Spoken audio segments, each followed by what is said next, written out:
today I am so pleased to have Jerry Fedele with the Boca Raton Community Hospital, who happens to be the CEO. Jerry, thank you so much for joining us this morning. Thank you, Peter. It's a pleasure to be here. Great.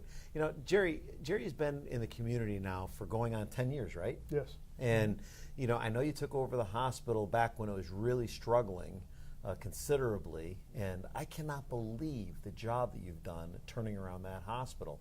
Can you walk us through some of the things that you've done in the hospital over almost the last decade to get us to where we're at today? Yeah, I'd be pleased to. You know, about 10 years ago, the hospital was having some very difficult financial problems. And at that time, the board had decided they needed a new management team to come in and get us going on the right path. And through 2008 to 2009, we dug out of a very deep financial hole, got to stability in 2010.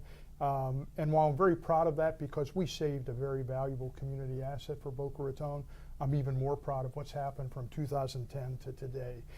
This hospital has been on a real roll. We changed the name from Boca Raton Community to Boca Raton Regional. May not seem like such a big deal, but it was really a perspective that we had to be bigger and more sophisticated and actually serve a bigger geography. Not in any way to step away from the community, but if we were going to be here for the long term, to serve the community with the best health care, sure, that's what we needed to do. And so we've invested over the last 7 years, literally tens and tens of millions of dollars. We opened the new Lynn Cancer Institute, first and foremost, just about 10 years ago.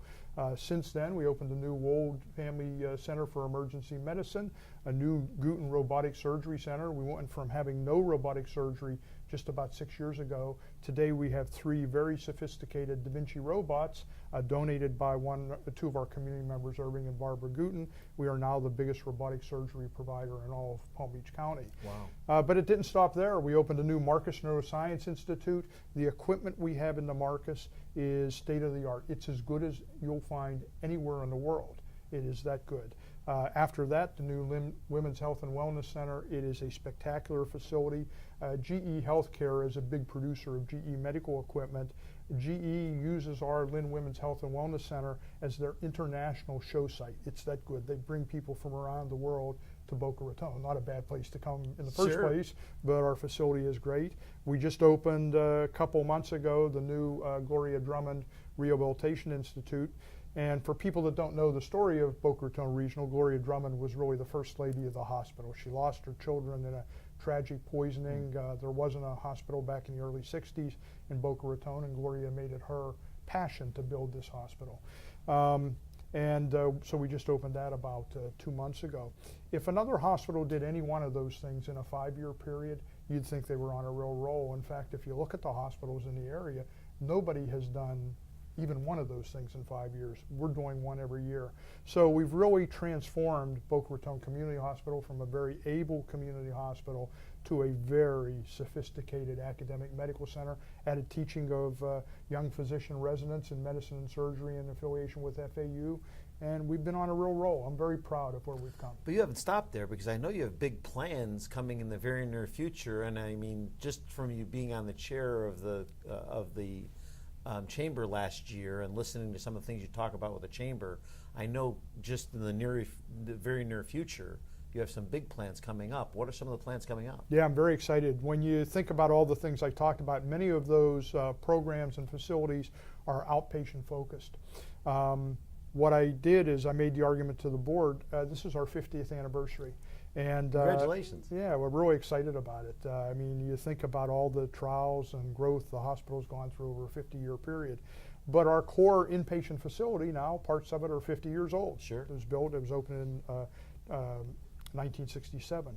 So I said to the board, a lot of the investment and development has been in the outpatient side. That's good, we need that, but we really need to come back into the core facility now and rebuild the core hospital. And so they approved a 4-point master facility expansion. It includes a new parking garage, which parking to many people may seem pretty mundane until you have to come to the hospital and you can't find a parking place. And particularly if you're older or sick, it's a trial. So a new parking garage that we start later this year. Following that, a new inpatient bed tower. It will expand our bed capacity. We're growing like crazy, and move us toward all private rooms, which we need very badly, because we still today have many semi-private rooms. new and expanded operating rooms, and then a power facility to support all of that. We'll expand the footprint of the hospital in terms of square footage by about 50%. And when this project is done, it's a 4 or 5 year project to get all those pieces done, because we're really rebuilding a hospital in place while we're operating a hospital. But when that's done in the next 4 or 5 years, over a period of about little less than 15 years, we have gone from an aging, failing, decent community hospital to a brand new, spectacular academic medical center. I'm really excited about it. That's great. Now, you brought up a point earlier and talked about this regional facility. Yes. Now, are people becoming more and more apt to travel to Boca to come to your hospital? Yes, there's no question about it. It's actually interesting. When I came almost 10 years ago, we have town hall meetings in many of the gated communities over the winter months, where we go and tell people, talk about our services. And one of my very first ones, when I'm new in town and we were losing a lot of money and kind of nervous, wanted to do the right thing, a little old gentleman comes up to me and he says, "You know where you go when you really get sick, don't you?" And I'm thinking, boy, I hope he doesn't say one of our competitors. And it was actually worse than that. He looked at me and he kind of smiled a bit and he says, "You go to the Fort Lauderdale airport to go to New York or Cleveland or Baltimore, where the great academic centers were." And it was a very cutting comment. And of course, he was just making light of it, but there were many people traveling out of town. Not only have we reversed that tide, we now have, as you know, many of our residents in Boca Raton are seasonal residents. Sure. Many of them come from the New York or northeastern area. We now have residents that when they have very sophisticated problems in cancer or neuro, they actually call us and say, "I'm coming to Boca for my care," because the equipment you have is as good as anywhere in Baltimore, or Cleveland, or New York. Better in many cases. The doctors you have have national and international reputation, so I'm coming there for my care. So we're seeing that happening. Plus, the other thing you see is just on a regional basis. Our market used to be very concentrated in Boca Raton. If you go into our emergency department on any day, and we've increased our volume in our emergency department by 50%, from 35,000 admissions a year to over 55,000 admissions a year. Wow. Those 35,000 used to be all Boca Raton. Now if you go down in the rooms or the waiting area and ask people where you're from, they've traveled past 2, 3, 4 other hospitals to get to Boca Raton Regional. And when you ask them why, the answer is very clear. You got better care here. You got staff that's more engaged. I am a customer or patient satisfaction zealot. They say you treat us better, and that's why we'll take the time to drive past several other hospitals to come to Boca Raton Regional. That's phenomenal. What are some of the other things you can tell me about some of your other initiatives you're having at the hospital that are important? I mean, how about outreach in the community? Yes. You've seen some of like the MedMDs and some of the other things. Do you guys have any aspirations for some of those core products? Yes, we do. In fact, it was interesting when I first came to Boca Raton. As you know, we're located in the southern portion of Palm Beach County. It was almost like the county line between Palm Beach and Broward was a barrier. And you're not the first person that said that that's sat here. I mean, it was very real. And you look into northern Broward County, you've got great markets there that need health care, obviously. And when I asked why we didn't serve those, the answer was just kind of, it wasn't negative or they didn't look down. It's just we don't do that. It's a different area. And many portions of northern Broward County are closer to us than some of our core markets here. Sure. And so we opened about 2 years ago right on Hillsborough Boulevard in northern Broward County, right in front of the Super Target, a brand new 25,000 square foot ambulatory care building. It has primary care physicians in it, orthopedic physicians in it, an imaging center, a women's center outpost, and an urgent care center, so 24-hour type of clinic. It's in a market we weren't in before, even though it's not that far away from us. We have expanded our market share there tremendously, and in fact, if you notice the building, you'll see a very similar path. I talked about the expansion we've had on campus, and the architecture is very similar. It'll look like a Boca Raton Regional Hospital building. It's branded Boca Raton Regional, and the building has been a huge success. When we opened 2 years ago, we overbuilt the facility by about 50%. I'm happy on one hand to say, but dismayed on the other. In just a short 2 years, we're out of space. We're at capacity. Wow. One exciting thing that we're doing along those lines is just within the next month, we're opening a new urgent care center right in downtown Boca Raton, in the old Blockbuster site between Federal and Dixie on Palmetto Road. Right next to New Orange Theory. Right next to New Orange Theory. Great. So that opens within the next month. You know, on the one hand, you could say, why would you do that? It's so close to the hospital. On the other hand, you just look around Boca Raton and see all the residential development right downtown. Got to make sense. It makes tremendous sense. And you know, it's convenient care for patients. They can walk to it if they live in the downtown area.